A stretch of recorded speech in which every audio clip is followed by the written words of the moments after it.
and the limitations of advertising. So ideally, this session has been designed primarily for all of us who are not very well aware of how advertising works, what is the basic of advertising, and how do we proceed from learning the ABCs of advertising. So this is what the session is about. Let us begin with what is advertising. Advertising is commonly defined as a creative commercial message which is aimed at selling products and services. So ideally, we've all come across advertisements.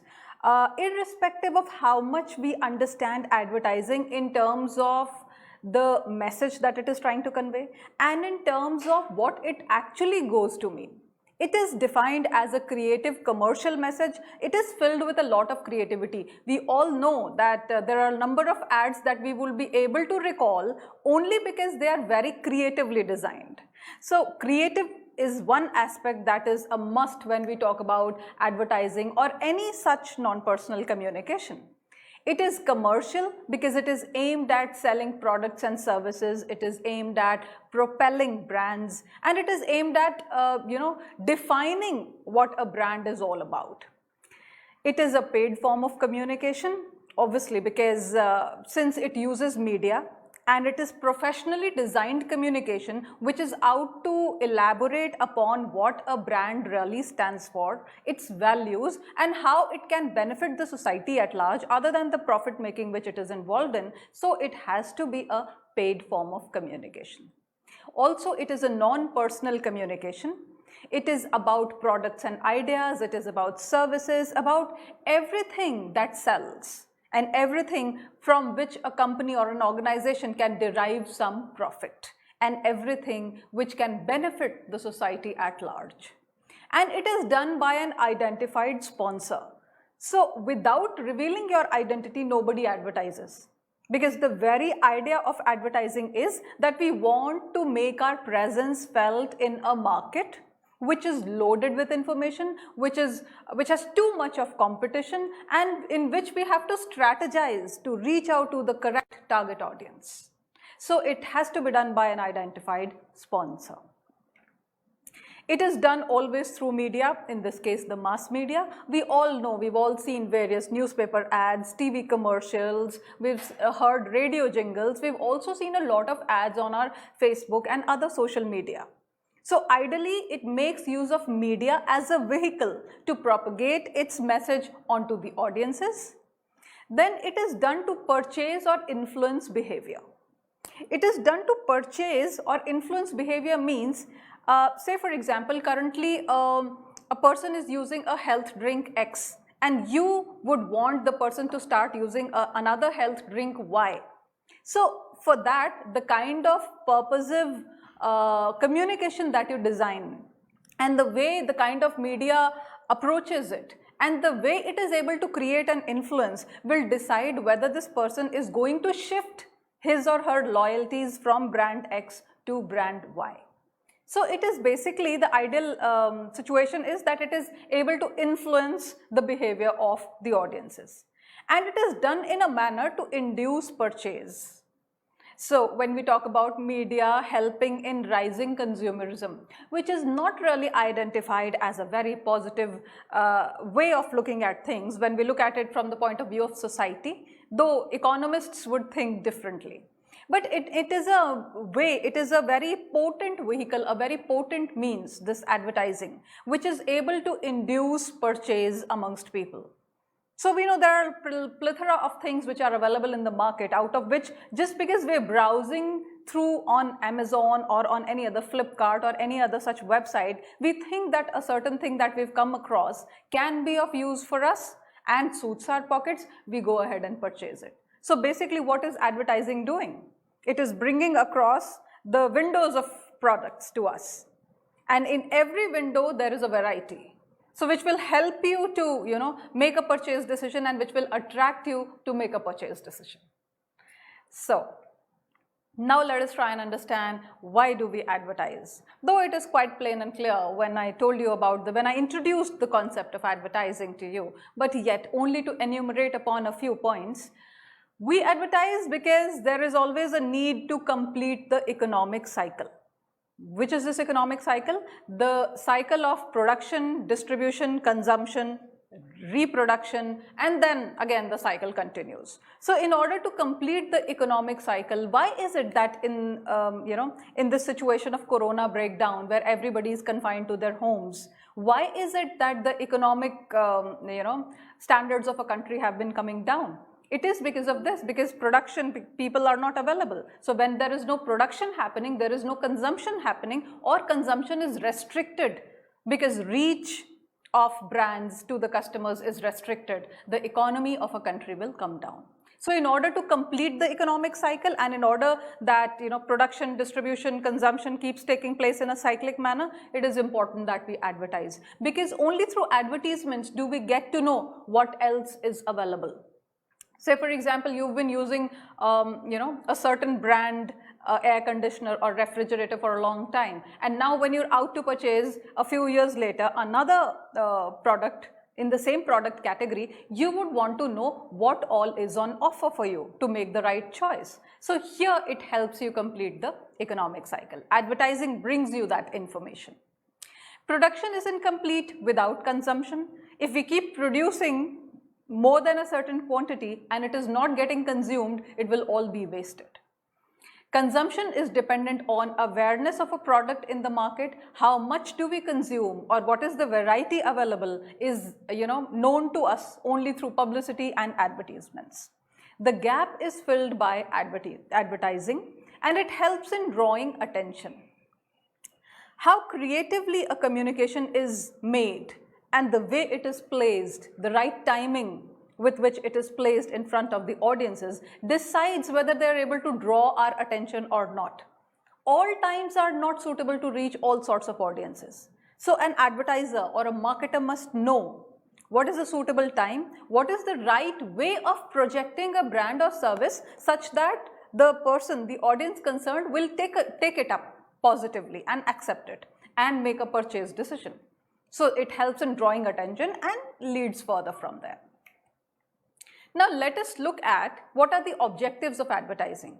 I have broken up into general and specific objectives. When I talk about the general objectives, it is basically to inform, to persuade, and to remind. When I say to inform, the information is of a new product. You're going to buy an air conditioner, you should know what all varieties are available. Is there a new entrant in the market? Has it been doing better in the market than the others? Why or why not? What is the technology like? What is the pricing like? What is the power consumption? So many different aspects that you look into. So it informs you about a new product. It also persuades you.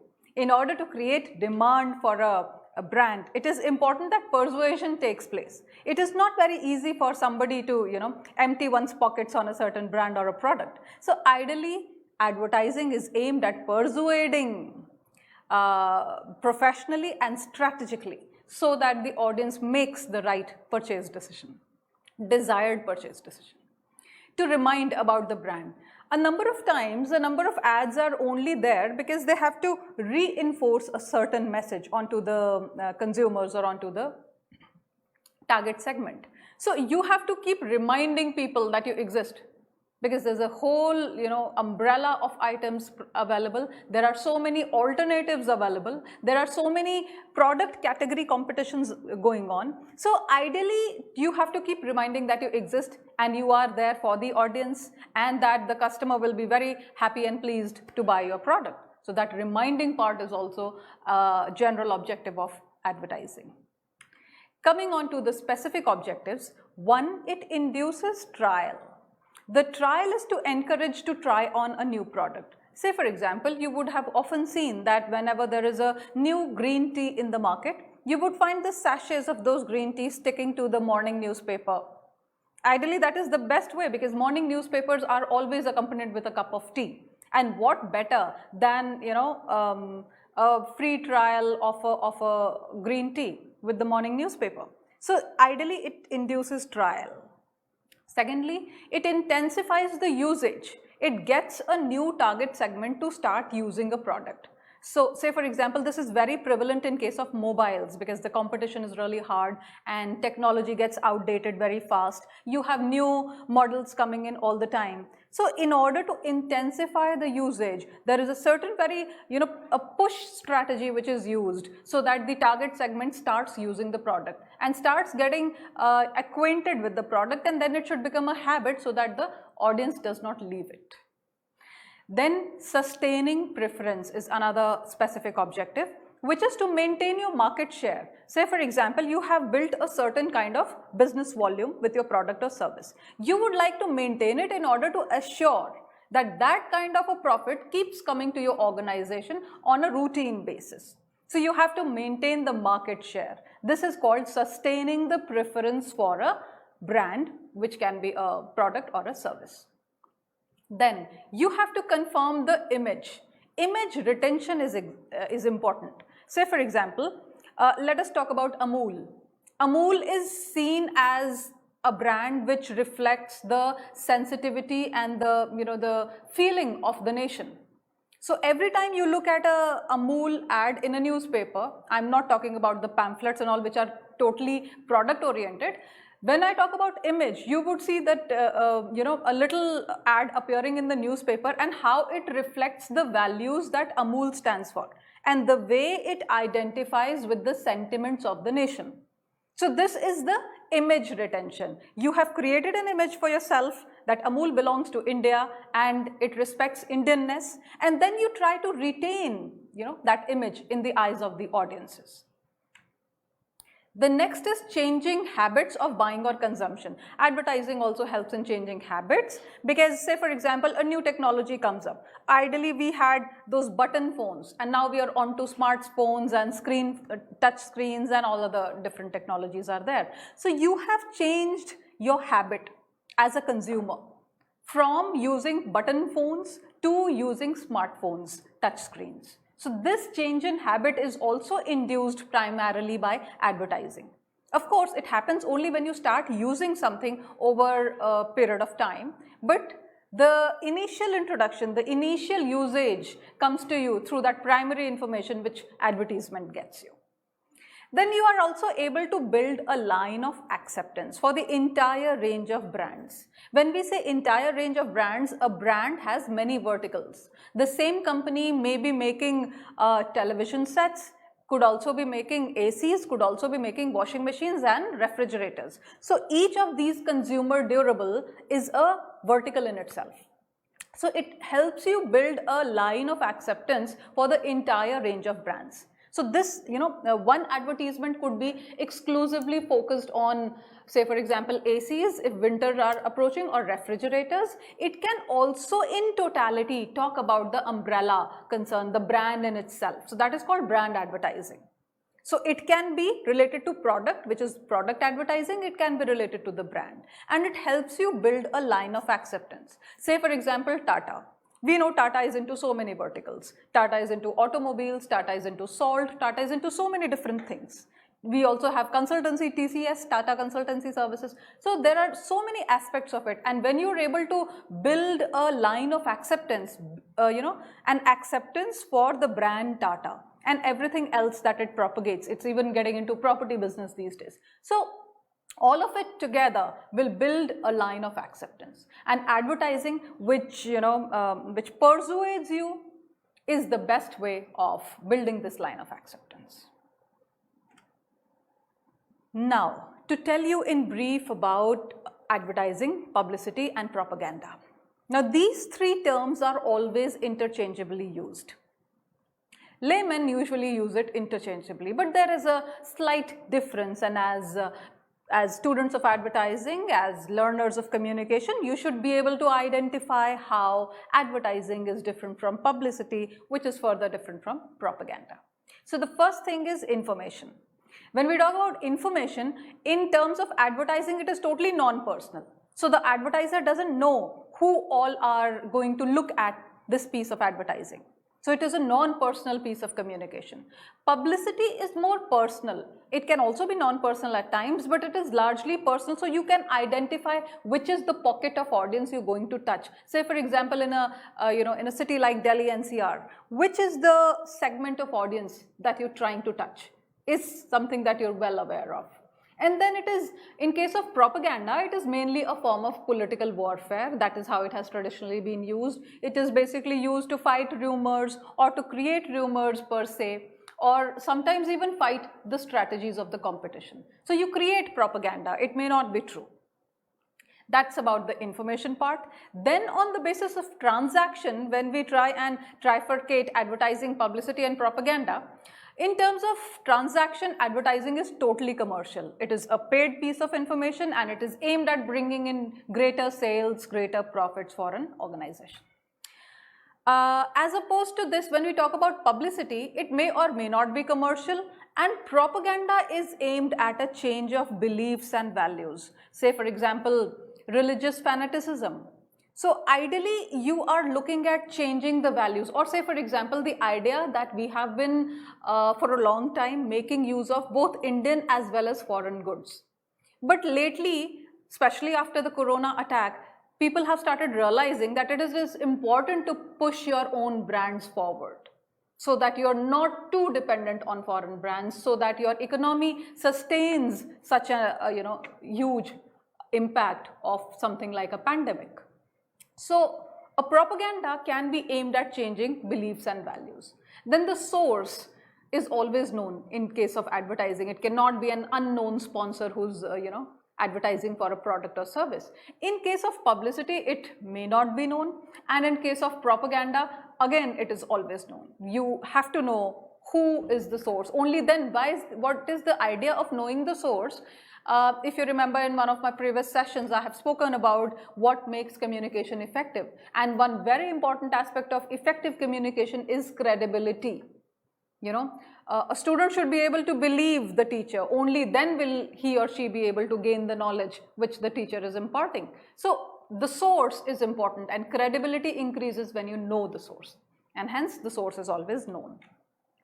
Then again, the form is, as I've discussed previously, the form is always paid in case of advertising, and in case of publicity, it may or may not be paid, and in case of propaganda, it is less paid, we should say. It is not always paid. Now, all advertising is publicity. It is aimed at segments of audiences, it is non-personal, it is paid, it is commercial, but all advertising essentially is publicity. But all publicity may not be advertising. You can publicize an idea, you can publicize a concept. You may not always publicize a brand of a product or a service or some such good. All advertising may not always be propaganda also, because propaganda, like I just said, is not essentially true.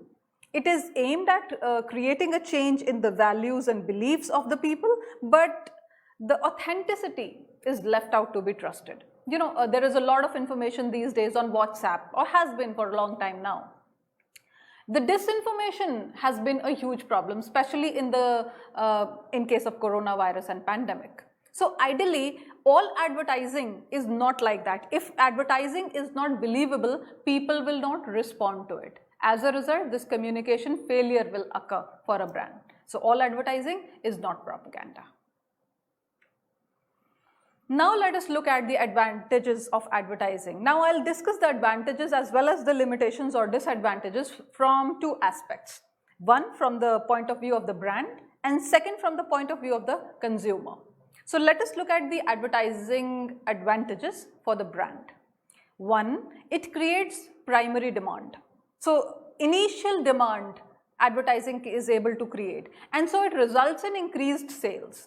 But after the initial sales is over, continuous advertising ensures steady demand. So the first sale is possible, and if the product turns out to be good, the quality turns out to be good, the purchase decision will be repeated.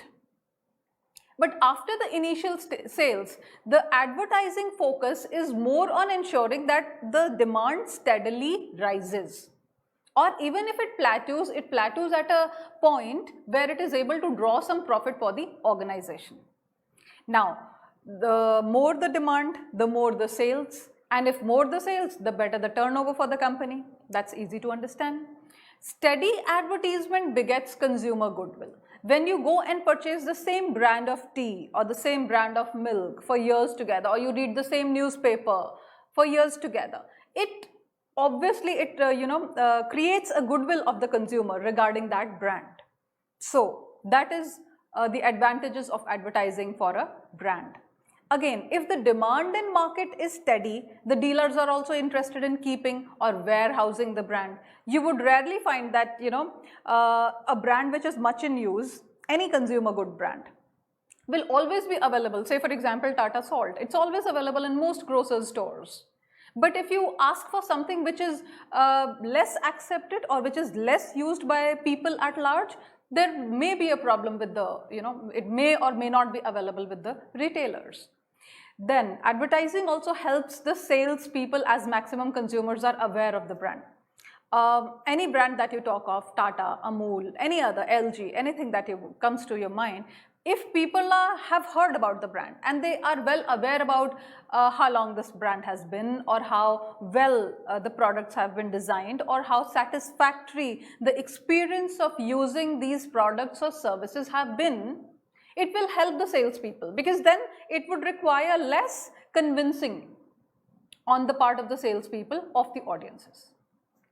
Once the brand is established, the consumers can sell directly without employing middlemen.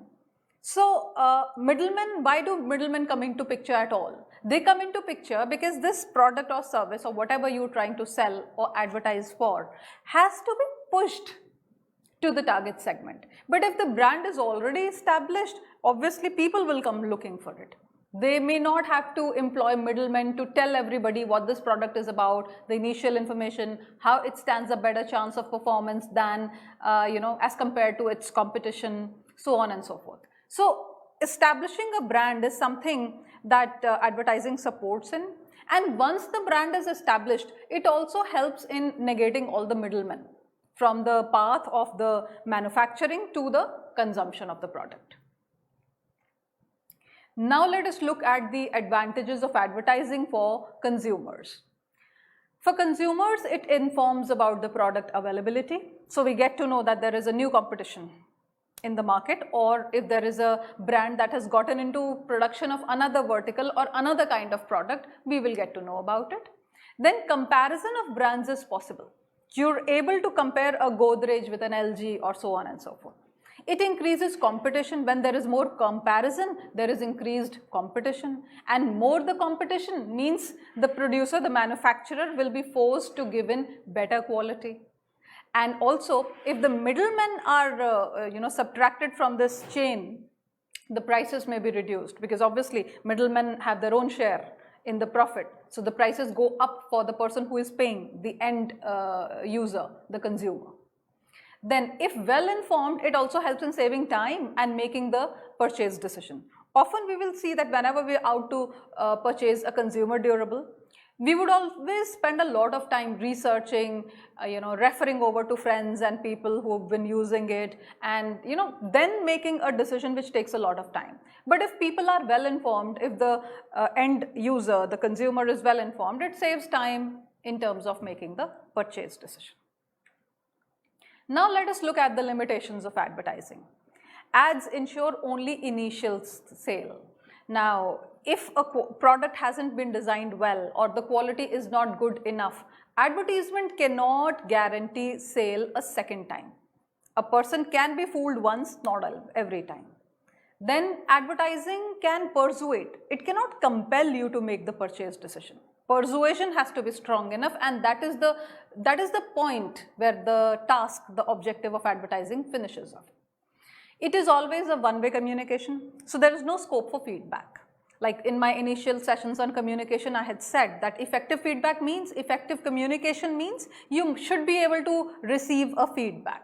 But in this case, the source is not able to receive a feedback. He or she has given out certain kind of communication through certain media, and that is it. You have received it as a consumer, you're not able to give a feedback. That is a limitation of this form of communication. Then it can be more exaggerated. We all know ads are not 100% true. there is always some bit of exaggeration involved. So they can be less believable. There can be a factor of distrust that comes from the end user.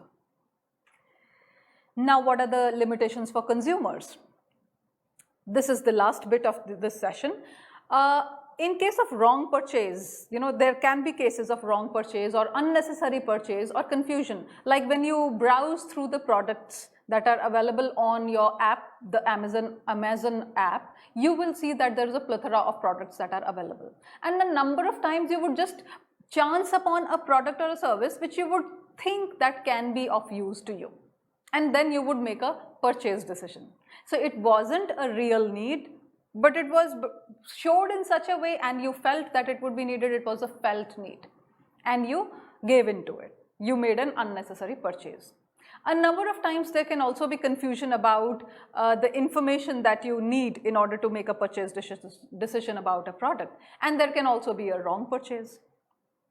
Advertising costs add to product costs. Advertising, like I said, it is a very professional kind of communication, it is strategic kind of communication, and obviously it incurs cost.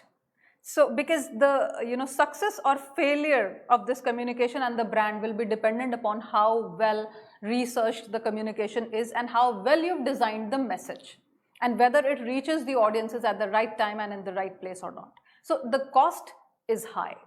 It adds to the product costs.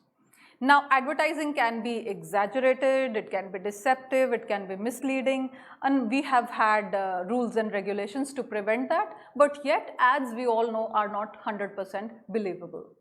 Consumers may not be aware of the brand monopoly. Since this is a costly affair, advertising in various, for any brand, in various media is a costly affair. So consumers may not be aware of the brand monopoly that exists. Now, what do I mean by brand monopoly? There can be companies who are stronger than the others, stronger in terms of the money that they can spend, and may not be able to find a market share or a standing in the market. So that is a limitation for consumers.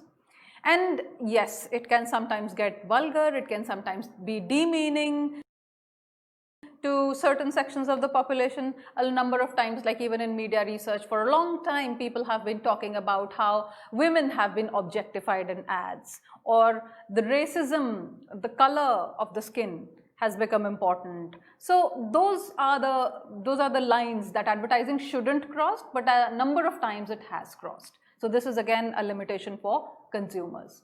I hope you've been able to understand the basic concepts of advertising well. Think creative and happy learning.